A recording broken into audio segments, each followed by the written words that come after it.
आइए बच्चों, हम लोग एक नया चैप्टर शुरू करते हैं। चैप्टर नंबर 7, अध्याय 7, जो है परमुटेशंस एंड कॉम्बिनेशंस, अर्थात क्रमचय और संचय। इस चैप्टर्स में हमें जो है अलग अलग कंडीशंस में, अलग अलग सिचुएशंस में कुछ वस्तुएं दी रहेंगी, उनमें से कुछ वस्तुएं लेकर के एक क्रमचय बनाना है, संचय। तो सबसे पहले परमुटेशंस और कॉम्बिनेशन होता क्या है।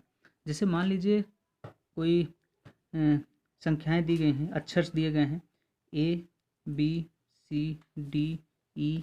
F G। मान लीजिए इतने अक्षर दिए हैं, कितने हैं, 1 2 3 4 5 6 7, टोटल 7 लेटर्स दिए गए हैं।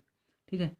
और अगर इसमें कहा जाए कि आपसे कहा जाए कि आप बताइए कि इन 7 अक्षरों का 3 अक्षरों को प्रयोग करके 3 अक्षरों को सेलेक्ट करके आप कितने अलग अलग टाइप के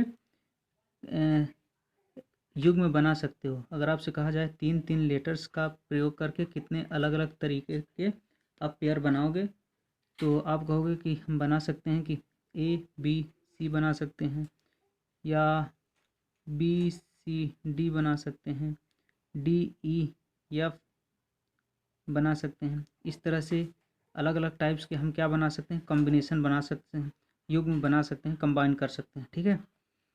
तो ये क्या है, कुछ दी गई वस्तुओं में से कुछ वस्तुओं को ले करके अलग अलग कॉम्बिनेशन बनाना, अलग अलग सिलेक्शन करना, सिलेक्ट करना, ऑब्जेक्ट्स को सिलेक्ट करना, लेटर्स को सिलेक्ट करना, ये हमारा कहलाता है कॉम्बिनेशन। कॉम्बिनेशन अर्थात संचय कहलाता है। इसका मतलब जब हम दिए गए वस्तुओं, दिए गए अक्षरों के द्वारा कुछ अक्षरों का उपयोग करके अलग अलग सिलेक्ट करते हैं, सिलेक्शन बनाते हैं, कंबाइंड करते हैं, तो अलग अलग कॉम्बिनेशन बनाया जाता है, उसको हम बोलते हैं कॉम्बिनेशन। इसका मतलब कॉम्बिनेशन क्या है, एक तरह का सिलेक्शन है। कॉम्बिनेशन क्या है, एक तरह से सिलेक्शन, अलग अलग जो है अक्षरों को सेलेक्ट करना ही कॉम्बिनेशन कहलाता है। लेकिन जब एक बार हम सेलेक्ट कर लिए, जैसे हमने ABC सेलेक्ट कर लिए, जैसे ABC हमने क्या किया, इन दिए गए अक्षरों में हमने ABC सेलेक्ट किया, और ABC को हम अगर ये कहें कि इसको कितने अलग अलग टाइप से, कितने अलग अलग प्रकार से लिख सकते हैं, अलग अलग क्रम में कैसे व्यवस्थित कर सकते हैं, तो आप इसको कहोगे कि इसको हम या तो ABC इस तरह से व्यवस्थित कर सकते हैं, या रीअरेंज करने के लिए बोल दिया जाए तो आप कहोगे ACB लिख सकते हैं, या क्या लिख सकते हैं, लिख सकते हैं A लिख सकते हैं, BAC लिख सकते हैं। ठीक इस तरह से हम हर बार अलग अलग करके रीअरेंज कर सकते हैं। इसका मतलब इसको जो है, जो एक सिलेक्शन लिए हमने, एक कॉम्बिनेशन लिए, और उसको अलग अलग तरीके से अगर हम उसको व्यवस्थित करना कहें, अरेंजमेंट करने के लिए कहें, तो इसको हम बोलते हैं परमुटेशन।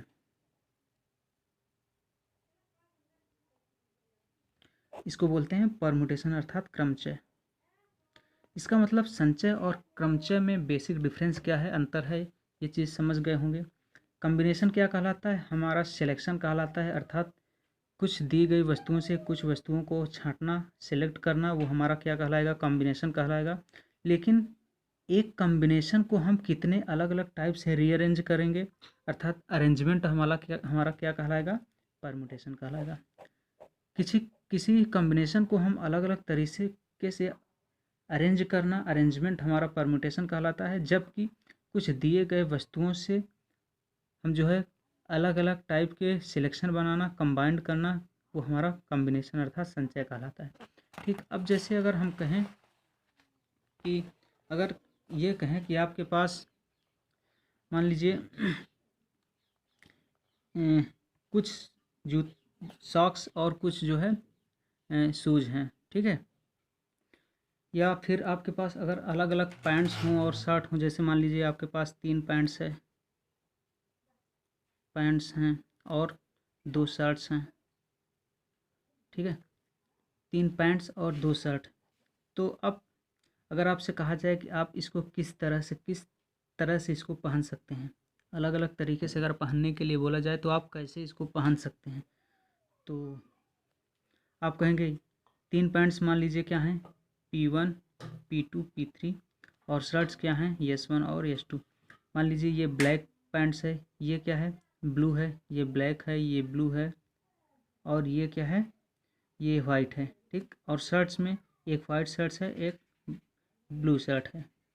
ठीक, और कहा जाए कैसे, तो आप कहोगे हो सकता है कि आप ब्लू शर्ट और वाइट शर्ट, ब्लू पैंट और वाइट शर्ट पहनोगे, या ब्लैक पैंट और वाइट शर्ट पहनोगे, या ब्लैक पैंट या जो है ब्लू शर्ट पहनोगे। इस तरह से अलग अलग टाइप के पहनोगे। इसका मतलब अगर इस तरह से कहा जाए कि P1 P2 P3 हमारे क्या हैं, पैंट्स हैं अलग अलग, पहला पैंट दूसरा। और इसको अगर हम कहें कि शर्ट पहनना, तो इस पे हम 2 शर्ट पहन सकते हैं, क्या S1 भी पहन सकते हैं और S2 भी पहन सकते हैं। ठीक है, इस पैंट्स पे भी हम S1 पहन सकते हैं, शर्ट 1 और शर्ट 2 पहन सकते हैं। इस पैंट पे भी हम S1 और S2 पहन सकते हैं। ठीक है, तो हम कितने जोड़े हमारे पास हो जाएंगे शर्ट और पैंट के, 3 पैंट और 2 शर्ट मिला करके हम अलग अलग टाइप के जोड़ा अगर बनाएं तो कितने जोड़े हमारे बन सकते हैं। या तो हम P1 के साथ S1 पहने, या P1 के साथ S2 पहने, या फिर P2 के साथ S1 पहने और P2 के साथ S2 पहने, या P3 के साथ S1 और P3 के साथ S2 पहने। टोटल हमारा कॉम्बिनेशन क्या हो, टोटल हमारा जो है जोड़े कितने बने, कितने कितने तरह से हम पैंट और शर्ट पहन सकते हैं, कितने जोड़े हुए। तो आप कहेंगे 1 2 3 4 5 6, टोटल कितने हुए, 6 जोड़े हुए। इसका मतलब ये 6 कैसे हुआ, 3 पैंट्स थे और हर एक पैंट्स पे हम 2 शर्ट पहन सकते थे। इस पैंट पे 2, इस पैंट पे 2, इस पैंट पे 2।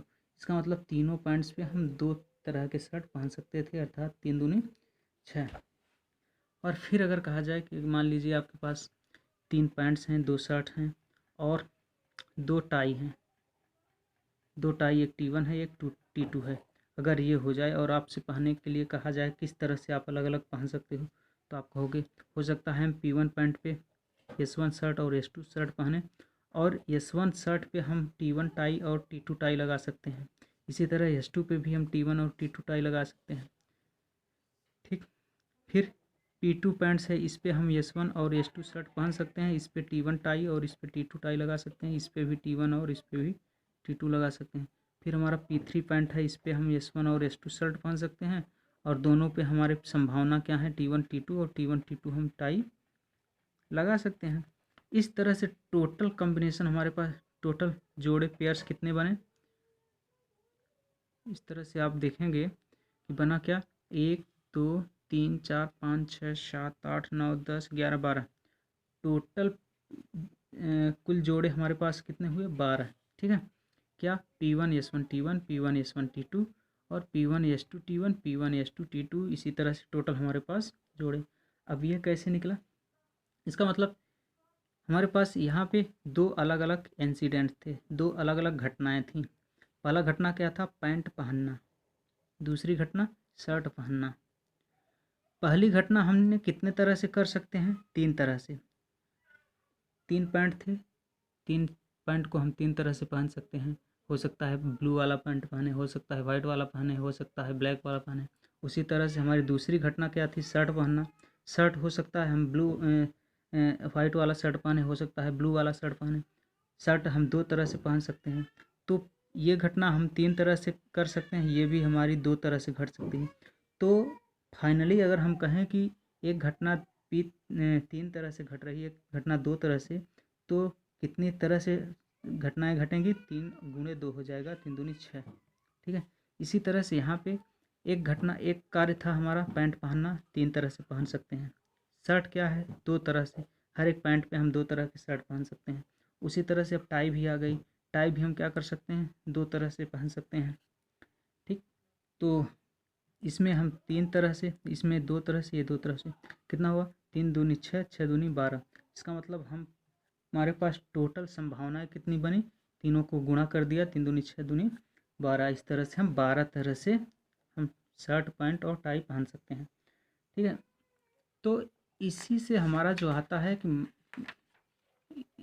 इस इन्हीं घटनाओं को ध्यान में रख करके हम क्या कर सकते हैं, गणना का आधारभूत सिद्धांत आता है। ठीक है, गणना का आधारभूत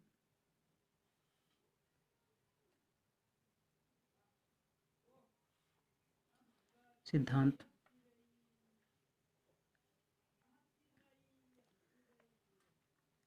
अब गणना का आधारभूत सिद्धांत क्या है? वो कुछ और नहीं, अलग नहीं है, सिर्फ यही है कि यदि एक घटना यम भिन्न भिन्न तरीकों से, जैसे यहाँ पे 3 भिन्न भिन्न तरीकों से घटी, दूसरी घटना, एक घटना यम भिन्न भिन्न तरीकों से, दूसरी घटना यन भिन्न भिन्न तरीकों से जब घट रही है, फिर और तीसरी घटना पी अलग अलग टाइप से घटे, तो सिद्धांत क्या है? यदि एक घटना एम भिन्न भिन्न तरीकों से घटे, दूसरी जो है एम अलग तरीकों से घटे, ठीक है, तथा उसके बाद तीसरी कोई घटना पी जो है तरीके से घटित हो रही है, तो तीनों घटनाओं के घटित होने के विभिन्न तरीके क्या होंगे? अलग अलग तरीके क्या होंगे? वो हो जाएगा तीनों का गुणा, M N P, M into N into P. इस तरीके से घटनाएं अलग अलग तरीके से घट सकती हैं। ठीक, जैसे अगर हम कहें कि रोज़, ROSE, ठीक है, रोज़ कोई शब्द है, इसके अक्षरों से बनने वाले 4 अक्षरों के अर्थपूर्ण या अर्थहीन शब्दों की संख्या ज्ञात कीजिए। रोज़ के अक्षर कौन कौन से हैं? एक R है, एक O है, एक S है, एक E है, अलग अलग है ना। टोटल कितने हैं? n बराबर कितना है? 4, टोटल 4 अक्षर हैं। और कह रहा है इनके अक्षरों से बनने वाले 4 अक्षरों के अलग अलग जो है अर्थपूर्ण हो या अर्थहीन। हमें ये नहीं डिपेंड करता कि जो अक्षर हम बना रहे हैं, इसके बाद जो वर्ड बना रहे हैं, जो शब्द बना रहे हैं, उसका कोई ना कोई मीनिंग निकलनी चाहिए, मीनिंग निकले या ना निकले, ठीक है। तो इसके अक्षरों का प्रयोग करके 4 अक्षरों के शब्द बनाने हैं, ठीक है, और वो अर्थहीन हो या ना हो। तो पहला कंडीशन कि अक्षरों की पुनरावृत्ति ना हो, अक्षरों की पुनरावृत्ति ना हो। दूसरी कंडीशन, यदि पुनरावृत्ति ना हो मतलब रिपीटिशन अलाउड ना हो। पहला, अगर रिपीटिशन नॉट अलाउड। दूसरा, रिपीटिशन अलाउड। रोज में टोटल 4 अक्षर हैं, हमें 4 अक्षरों का शब्द बनाना है इन्हीं 4 अक्षरों का प्रयोग करके। पहली कंडीशन रिपीटिशन नॉट अलाउड होनी चाहिए, दूसरी कंडीशन रिपीटिशन अलाउड होनी चाहिए। तो दोनों कंडीशन में कितने तरह के शब्द बनाए जा सकते हैं? तो आप देखेंगे कि कितने अक्षरों का बनाना है? 4 अक्षरों का। तो आप 4 स्पेस ले लीजिए, ये 1 2 3 4, ठीक है। हमें 4 अक्षरों वाला शब्द बनाना है। इसका मतलब कि पहली घटना हमारी किस तरह से घटेगी? यहाँ पे क्या लिख सकते हैं? यहाँ पे हम या तो मान लीजिए पहली कंडीशन की रिपीटिशन नॉट अलाउड, मतलब पुनरावृत्ति नहीं होनी चाहिए। जैसे एक अक्षर का प्रयोग कर दें तो उसको दोबारा यूज नहीं करना चाहिए, ठीक है, रिपीट ना हो। अर्थात यहाँ पे जो अक्षर आ जाए वो यहाँ और यहाँ नहीं आना चाहिए, यहाँ पे जो आए वो इन स्थानों पर न आए। इस तरह से इसका मतलब इसको हमारे पास कितनी संभावनाएं हैं घटने की? अर्थात आर को लिखने की पहला अक्षर जो चार अक्षरों का जो शब्द है बनेगा ये, तो इसमें पहला अक्षर हमारा क्या क्या हो सकता है? या तो यहाँ आर लिख सकते हैं, या ओ लिख सकते हैं, या यस या ई, इतने चीज़ लिख सकते हैं। अर्थात इसको हम 4 तरीके से भर सकते हैं। आर भी लिख सकते हैं, ओ भी लिख सकते हैं, यस भी, ई भी, कुछ भी लिख सकते हैं 4 अक्षरों का शब्द बनाने के लिए। जब यहाँ पे एक अक्षर लिख देंगे तो हमारे पास कितने अक्षर बचेंगे? 3 बचेंगे। एक मान लीजिए आर भर दिए तो हमारे पास 3 बचे ना। रिपीटिशन अलाउड नहीं है, इसका मतलब यहाँ पे अब 3 तरह से भरा जा सकता है। यहाँ पे 3 तरह से भरेंगे। 3 तरह से भरने का मतलब कि रिपीटिशन अलाउड नहीं है। आर अगर भर गया तो 3 जो बचे हैं ये भर सकते हैं। अब यहाँ पे क्या लिखेंगे? 3 भरा गया अर्थात आर भरा गया, मान लीजिए यहाँ पे ओ भर दिए तो हमारे पास 2 ऑप्शंस बचे, ठीक है, 2 पॉसिबिलिटी। यहाँ पे 2 तरह से भरेंगे, यहाँ 1 तरह से। इसका मतलब एक घटना 4 तरह से घट रही, दूसरा 3 तरह से, तीसरी 2 तरह से, चौथी 1 तरह से। तो टोटल कितने घटनाएं घट सकती हैं? टोटल कितने अलग अलग तरीके से हम शब्द बना सकते हैं? 4 अक्षरों का शब्द कितना बना सकते हैं? तो आप कहेंगे 4 × 3 × 2 × 1 बराबर 4 3 12 दूना 24। टोटल 24 शब्द ऐसे बनेंगे जो रोज के शब्दों का प्रयोग करके 4 अक्षर वाला शब्द बनाया जा सके। इस तरह से 24 अक्षर बनेंगे। लेकिन अगर हम कहें कि रिपीटिशन अलाउड हो जाए, अर्थात जो अक्षर यहाँ पे भरें वो यहाँ पे भी अगर भर दें, यहाँ पे भर दें, यहाँ पे भर दें, रिपीट हो बार बार, तब कितने शब्द बनाए जा सकते हैं, तो आप उसके लिए आप मान लीजिए बॉक्स बनाएं। ठीक है, तो यहाँ पे आपके पास क्या पॉसिबिलिटी है, आर भी लिख सकते हैं, ओ भी लिख सकते हैं, एस भी, ई भी, अर्थात ये 4 तरीके से भर सकते हैं। यहाँ पे अगर आर भर दिए हैं तो भी यहाँ पे आर भरा जा सकता है, क्योंकि कह रहा है रिपीटेशन अलाउड। इसका मतलब यहाँ पे भी हम आर ओ एस ई सब भर सकते हैं, यहाँ पे भी सभी भरा जा सकता है, यहाँ पे भी। ठीक है, इसका मतलब इसको भी 4 तरह से, इसको भी, इसको भी, तो मतलब सभी को हम जो है 4 तरीके से भर सकते हैं अगर रिपीटेशन अलाउड है तो।